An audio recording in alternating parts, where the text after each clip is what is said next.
Most people think hunger just makes your stomach complain louder. But when a boy has been empty long enough, it starts eating at quieter things first. Trust, hope, the part of you that still believes tomorrow might bring anything different.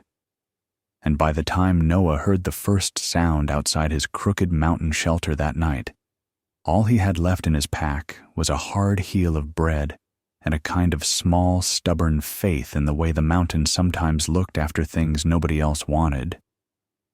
Wind moved down the ridge like a living thing, slamming against the patched boards of the door and slipping through every crack.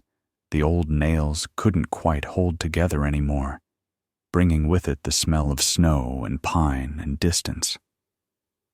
The little iron stove in the corner glowed dull red, doing its best with the last of the wood Noah had dragged in that afternoon, and Rust lay coiled on the rag rug between the bed and the door, twitching in uneasy dreams, paws jerking as if he were still running through drifts, far deeper than the dusting on the ground now. Outside, the storm hadn't fully arrived yet, but the mountain was clearing its throat in warning, branches knocking together, loose ice sliding off rocks, that low, far-off rumble that could be thunder or just the sound of air moving through ravines older than any name. Noah sat on the edge of the narrow bed, coat still on, hands wrapped around a chipped mug that held nothing but warm water, staring at the piece of bread on the table like it might grow bigger if he looked long enough. It was a poor supper, even by his standards, but there was a certain comfort in having something, anything, between you and nothing at all. He told himself he'd eat half and save the other half for morning. That was the plan, at least, until something heavy moved in the dark beyond the door. It wasn't the delicate scratch of branches or the hollow pop of settling wood. It was a sound that had weight to it, a slow, deliberate crunch in the thin layer of snow outside, followed by another and another, each one spaced just enough apart to say that whatever was out there wasn't in a hurry and wasn't lost. Rust's eyes snapped open, mind catching up with body in an instant. The dog pushed himself up, ears pricked, nose pointed at the door, a low growl starting somewhere deep in his chest. Noah's fingers tightened around the mug. His first thought was bear, because up here almost everything big and quiet that came close to your door after dark might be a bear. His second thought, half a heartbeat later, was hunters, because the world had taught him to be more afraid of some people than most animals. But as he listened, the rhythm of the steps refused to fit neatly into either fear. Bears had a certain heavy, rolling gait, claws dragging, shoulders swaying. Hunters had crunches and pauses, breath and muttered curses, the rattle of gear. This was different, measured, balanced, the weight placed carefully in the snow, as if the thing walking had spent a lifetime knowing how to keep its sound close. Rust's growl tapered into a whine, uncertain now. Noah set the mug on the floor and stood, heart thudding steadily, not yet fast. He moved to the small window, its glass fogged with frost, and scraped a patch clear with the heel of his hand. Outside, the night was a wash of gray and black, the tree line a shadowy fringe against the sky. Snow had begun to fall in slow, thick flakes, turning the clearing into a shallow bowl of soft white. At first, he saw nothing. Then a shape detached itself from the darker mass of forest and came toward the shelter. It walked upright. Tall. Too tall to be any man he'd ever seen. Broader, too. Shoulders like a wall. Head slightly bowed against the wind. Noah's breath caught somewhere between his chest and his throat. A ghost of an old story brushing the edge of his mind. The kind of story told in low voices over diner counters and bait shop coffee. Stories about something that lived deep in the timber. Something half remembered and half invented. The kind of thing sensible people laughed at and older loggers went quiet over. Bigfoot, they called it, with that half-smile that let them pretend they were joking. Only it wasn't a joke now, not with those long arms swinging slightly at the creature's sides, not with that thick fur shifting under the flakes, not with those eyes that lifted toward the yellow crack of light around the door and caught it like two wet stones at the bottom of a river. Noah stepped away from the window, throat working. Rust looked up at him, then back at the door, torn between barking and hiding. "Easy," Noah said hoarsely, though he wasn't sure who he meant it for.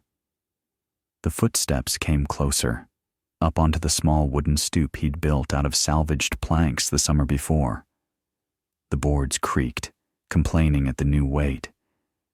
Then there was a pause, a long one, filled with the sound of the wind slipping around the edges of the shelter, the soft hiss of snow against wood.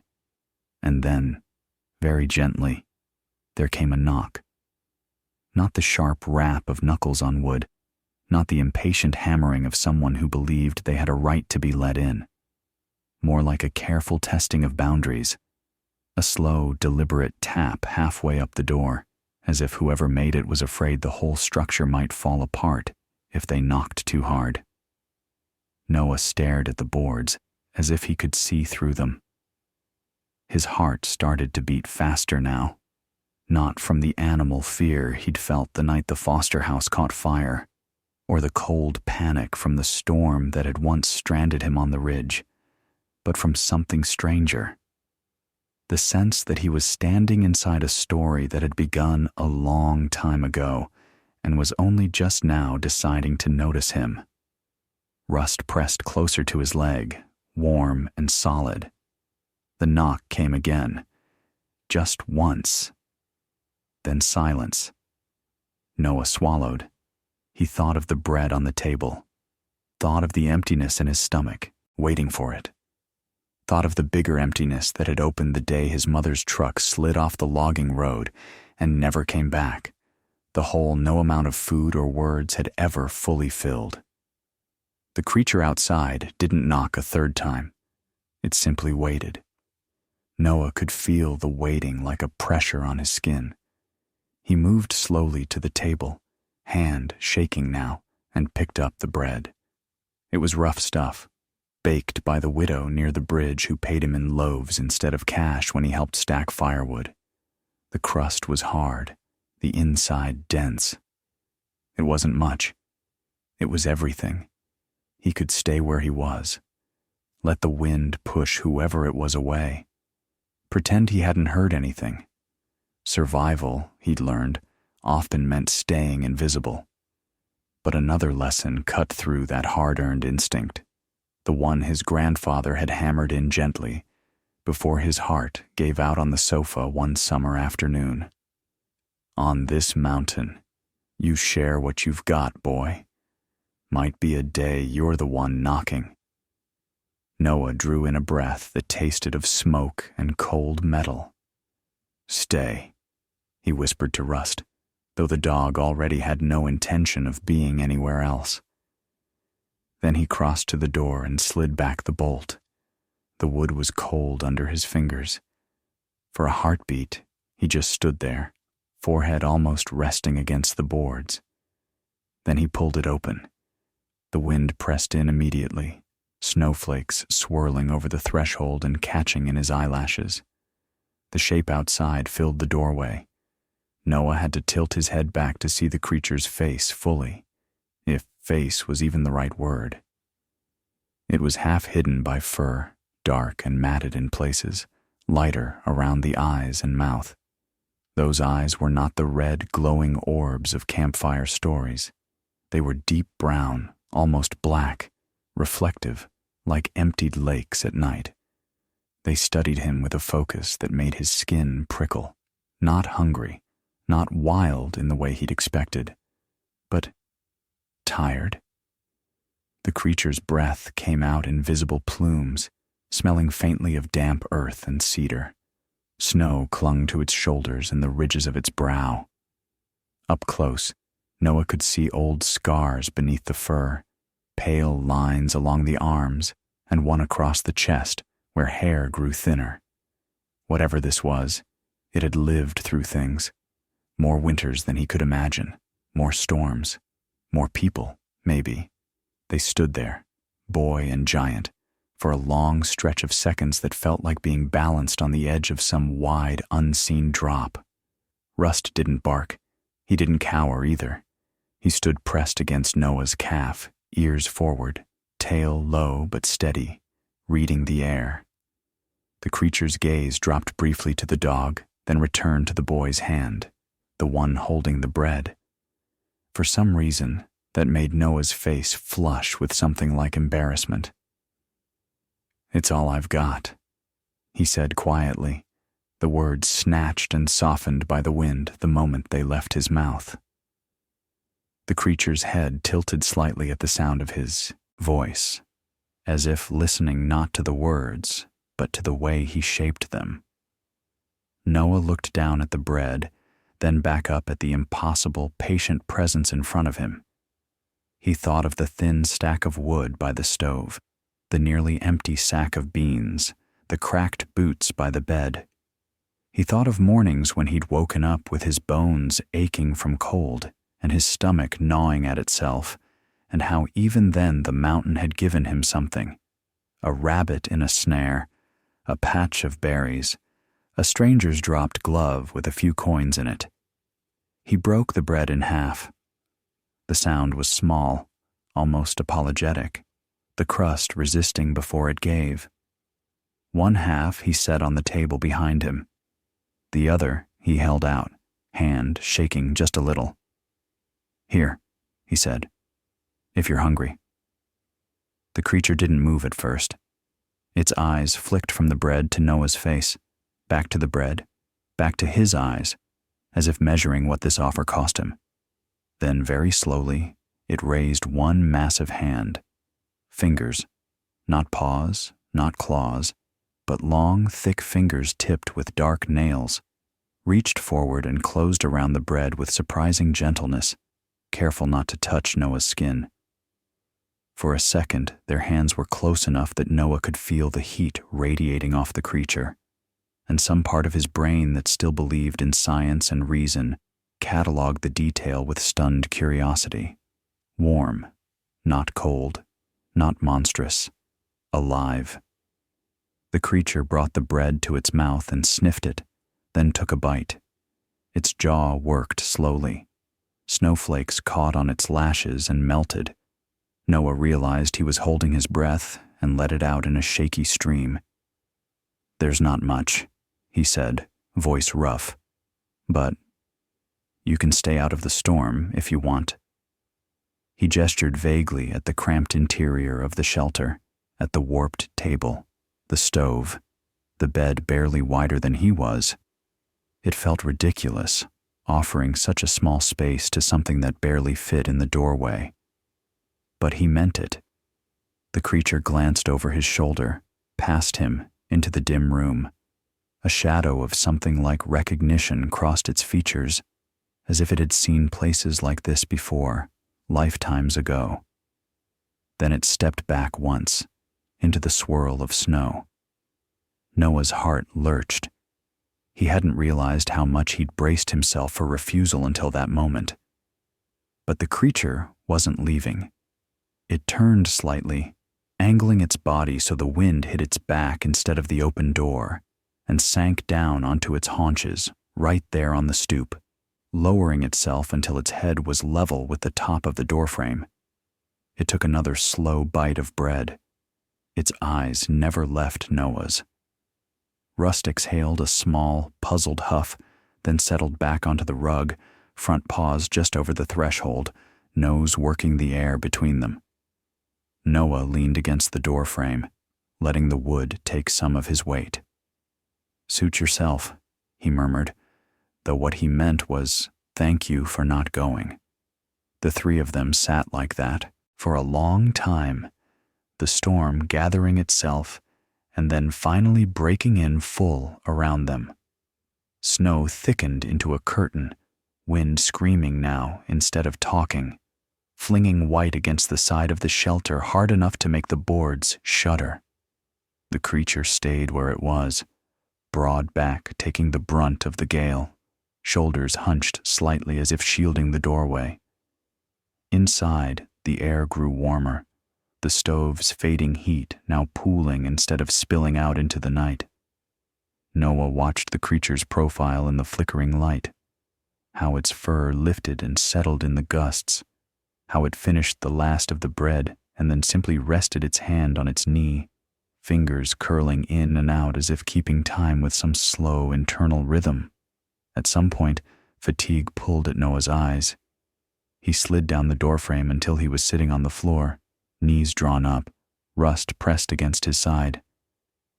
"I don't know what you are," he murmured, not sure if he was talking to the creature, the mountain, or himself. "But thanks for not breaking the door down." The creature huffed softly, a sound not quite like a laugh, but close enough that something inside Noah eased. He drifted in and out of sleep there on the floor, waking each time the wind hit a new pitch, each time rust twitched, each time a branch cracked somewhere outside. But every time he opened his eyes, the shape was still there in the doorway, a dark, solid block against the whirling white. And each time he closed them again, the fear that had kept him company for so many winters felt a little less sharp. By the time the storm began to tire toward dawn, its rage spent, the snow lay thick across the clearing, softening every hard edge. Gray light seeped around the edges of the door. Noah's stiff neck protested as he pushed himself upright. Rust yawned hugely. The creature shifted too, stretching slightly, joints popping with quiet cracks. For a moment, the world held its breath. Then the creature turned its head toward Noah one last time. Its eyes met his, and in them Noah saw something he hadn't expected. Not wildness, not danger, but a deep, old weariness that mirrored his own. The creature lifted one hand in a slow, almost human gesture, fingers curling in a kind of careful farewell, then rose in a smooth, heavy motion and stepped back into the snow. In 3 long strides, it reached the tree line. In 6, it vanished into the shadows between the pines, fur blending into bark, shape swallowed by the forest as if it had never been there at all. The clearing looked suddenly smaller without it. Noah stood in the doorway, the cold morning air biting at his cheeks, staring at the footprints it had left behind, deep, wide impressions leading from the forest to his stoop and back again. Rust trotted out, sniffed one of the prints, then looked up at Noah with an expression that said plainly, "You saw that too, right?" "Yeah," Noah whispered. "I saw." He glanced back at the table. The other half of the bread still sat there where he'd left it, his own share untouched. He picked it up slowly, feeling the rough texture under his fingers, and something in his chest twisted. It would have been easy to regret giving the rest away. Easy to think of how his stomach would ache later, how another meal might not come for days. But when he looked at the footprints again, at the way they cradled the snow, at the memory of the creature's broad back, blocking the worst of the storm, regret never arrived. Instead, a strange, quiet fullness spread through him, thin but real, as if sharing that last bit of food had filled some hunger that went deeper than his body. He ate half of what was left, slowly, letting each bite sit heavy in his mouth. The other half he wrapped in a scrap of cloth and set on the stoop where the creature had sat, just in case it came back. It didn't. Not that day. The storm cleared. The sky broke open into a brittle bright blue, and the mountain glittered under its fresh coat of white. Noah spent the morning digging out his woodpile, and checking the snare lines closer to the cabin. He pretended he wasn't listening for heavy steps in the snow, pretended he wasn't glancing toward the tree line every few minutes. But Rust gave him away, ears swiveling in the same direction each time. By evening, the clearing was quiet. The cloth-wrapped bread he'd left outside was gone, though the snow around it was undisturbed.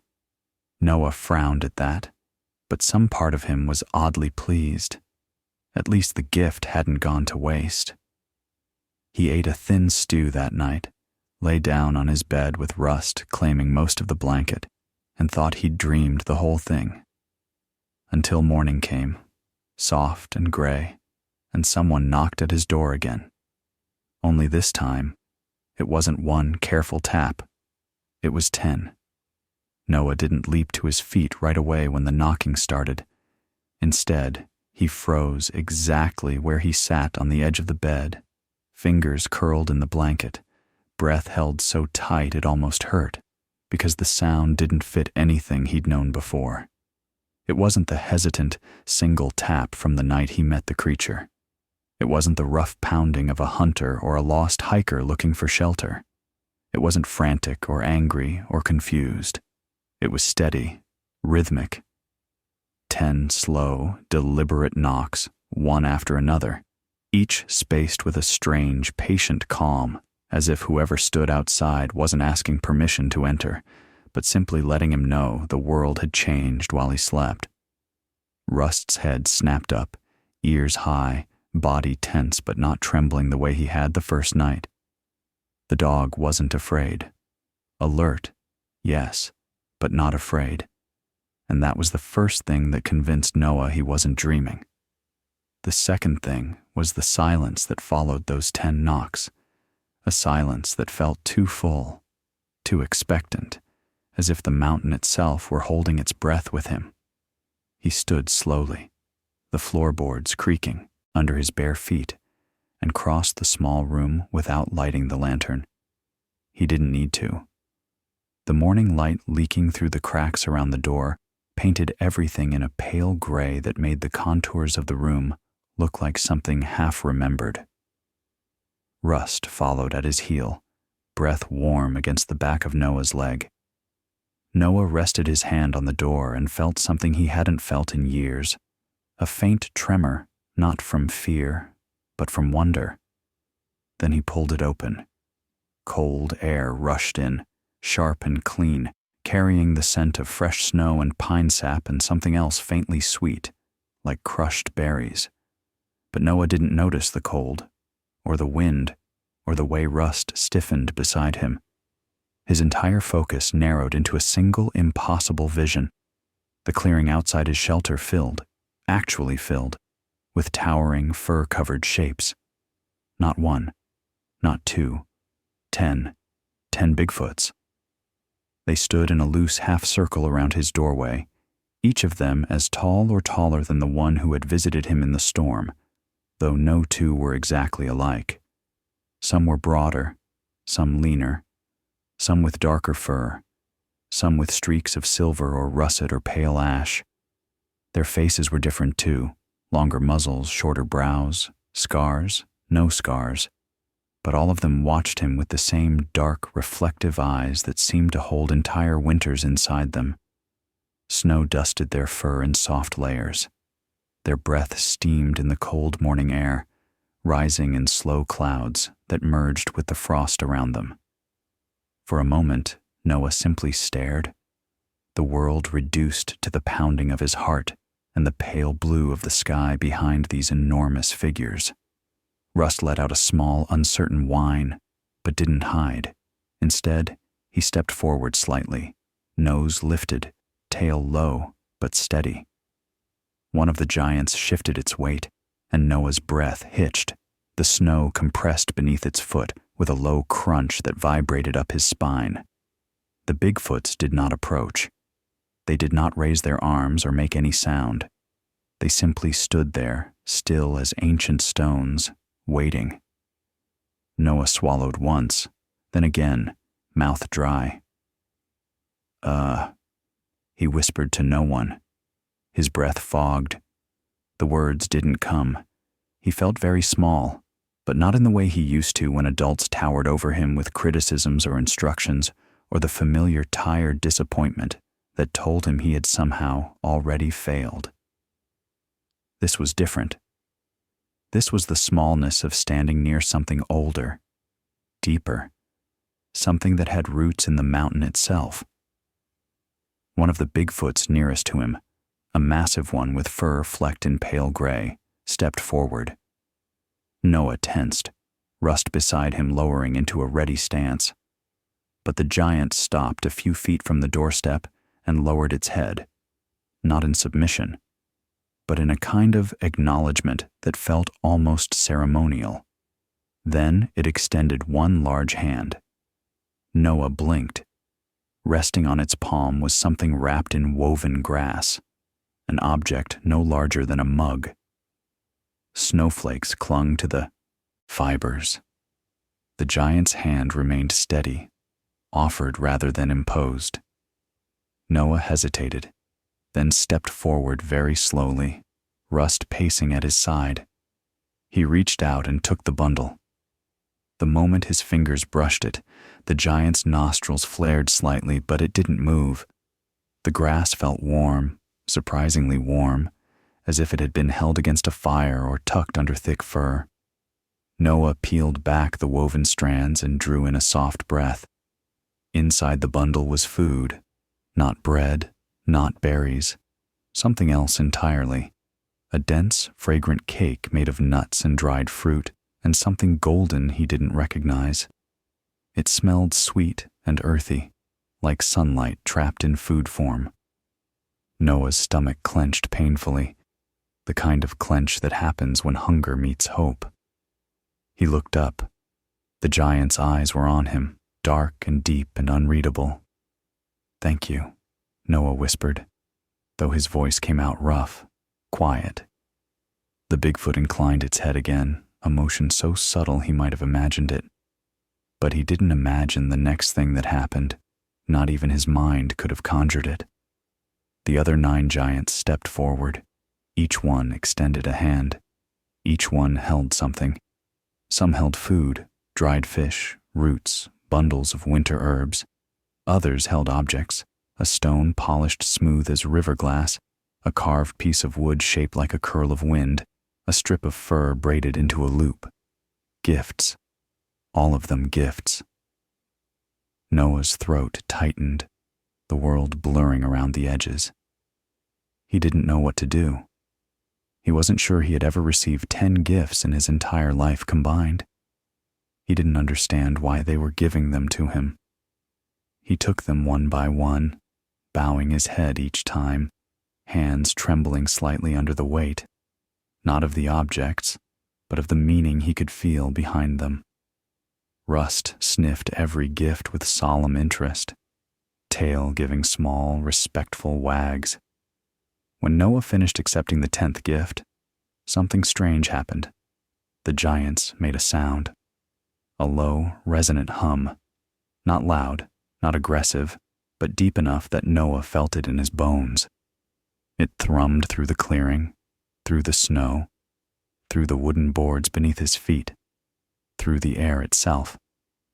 It was not a word, not in any human language, but it was communication. Gratitude, recognition, a bond. Noah understood without understanding. He clutched the bundle of gifts to his chest, overwhelmed. The largest giant, the gray flecked one, stepped forward again. Noah thought for a moment it would touch him, but instead it turned, pointed a long, heavy finger toward the forest. Not randomly, toward a specific direction, toward the deeper woods, where the mountains rose sharper, where the snowdrifts laid thicker, where even experienced hunters rarely ventured. Noah frowned slightly, not out of fear, but confusion. "You want me to?" he whispered, then stopped, feeling foolish asking creatures who did not speak his language. But something in the gray-flecked giant's gaze told him he'd asked the right question. It pointed again. And then, unbelievably, It spoke. Not in words he knew, not in anything like human language, but in a low, rumbling syllable that felt like the sound of a stone rolling down a long, deep well. It repeated the sound, twice. Noah didn't know what it meant, but he knew, just knew. It wasn't a warning or a threat. It was an invitation, or a request. Rust barked once, sharply, as if agreeing. Noah looked at the line of towering creatures, then back at the gifts in his hands. He suddenly realized why they were here. The bread, the night, the storm, the small mercy he'd offered without expecting anything in return. In the world Noah grew up in, kindness rarely echoed back, but in the wild places, the places that remembered older rules, kindness was like a stone thrown in a lake. The ripples came back eventually. 10 giants stood now where one hungry creature had once sat on his doorstep. 10 ripples, 10 answers. Noah swallowed. "I'll go," he said softly, not sure if they understood the words, but hoping they understood the intention. The gray giant lowered its head once more. Then, with a motion almost too synchronized to be accidental, all 10 giants stepped back. Snow crunched beneath their feet. Their breath steamed. Their shadows stretched long in the pale morning light. And then they turned as one. Noah watched, breathless, as they walked toward the trees, silent for creatures so large. When they reached the edge of the forest, the gray giant paused, looked back once, then disappeared into the shadows. One by one, the others followed until the clearing stood empty again, as if the entire encounter had been a dream carved into snow and then erased by the sun. Noah exhaled, knees almost buckling with the weight of everything he'd just witnessed. Rust nudged him, sensing both the trembling and the wonder. "Yeah," Noah whispered, voice thick. "We follow them. I think they need us." He gathered the gifts, storing them carefully on the table. The sweet cake he set aside for Rust and himself. They ate together, the flavors unlike anything he'd tasted. Warm, rich, nourishing in a way that felt almost magical. Then he packed his coat, his rope, his knife, a few tools, the carved wooden curl, the smooth stone, the braided fur loop. He didn't know why, but the gifts felt important, like keys. When he stepped out into the clearing again, backpack on his shoulders, Rust ready at his heels, the mountain was silent in a way that felt welcoming rather than warning. The footprints of the giants marked a clear path toward the deeper woods, toward the place the gray giant had pointed. Noah took a breath that tasted like cold hope. Then he followed. Rust trotted ahead, tail high, ears sharp, leading the way as though he had been waiting his whole life to walk this trail. The path wound through narrow pines and old cedars, branches bowed heavy with snow. The mountains seemed to shift around them, subtle, but real, the way a sleeping creature adjusts its limbs. Hours passed, the pale light of day softening into early dusk, the sky blushing faintly behind the trees. Then, just as Noah began to wonder if he had misread the giant's message, the forest opened into a wide, hidden hollow. Noah froze. Rust stopped, too.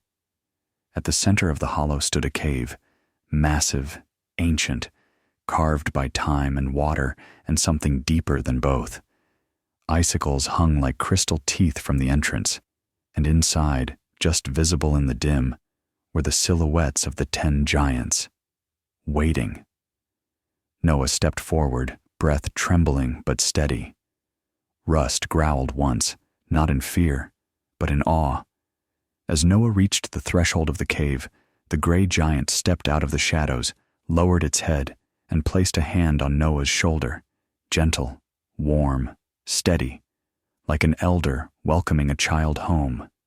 Noah's eyes widened, because behind the giants, deeper in the cave, something glowed, soft and blue, pulsing like a heartbeat, and Noah realized, with a shiver he would remember for the rest of his life, that the bread he shared had not only saved a creature, it had opened a door to a secret older than the town, older than the forest, older than any story whispered in mountain cabins, a door he had been chosen to walk through. Rust pressed against his leg. The giant stepped aside. Noah took one step into the cave, then another. The mountain exhaled around him, an ancient, welcoming breath, and the world he thought he knew shifted forever.